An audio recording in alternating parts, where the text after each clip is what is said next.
What is the workplace for them? How do I as a leader make sure that if I'm hiring Gen Z, and I've got a couple even in this room that work in my company, what have we got to know about them and do to make sure that they thrive, stay motivated, and achieve their goals? This is my own bias. I don't like the conversation of strengths and weaknesses.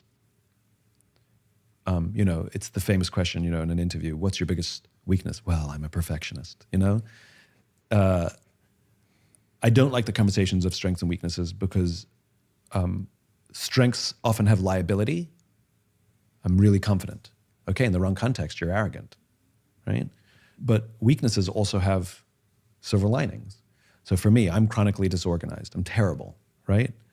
Every system app works for like a week and then I'm back to being disorganized.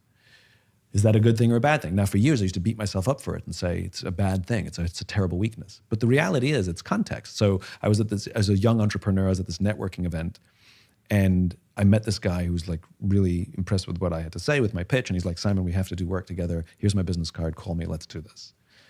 And I lost the business card basically as soon as he gave it to me. So anybody who was organized would be sending a text from the taxi or at least sending an email the next day. Not Yahoo over here. I lost the business card. There was no way for me to find out what this important piece of business would have led to because I lost the card. 2 weeks later, I found the business card at the bottom of a briefcase.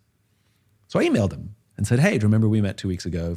I'd love to reconnect and see if we can work together still. He wanted to work with me more because he thought I was busy. So strength or weakness? The answer is it depends. Now, in general, yes, it is a weakness, it's a liability, and it causes me great stress. But not always is the point. And so, yes, it's important for us to understand our characteristics that we exhibit, of which some of them in certain contexts are huge strengths, and some of the exact same characteristics in the wrong context are huge weaknesses, right? So we have to be very careful when we label people or generations as being strong or weak, because the answer is it depends. Okay, so that's the preface.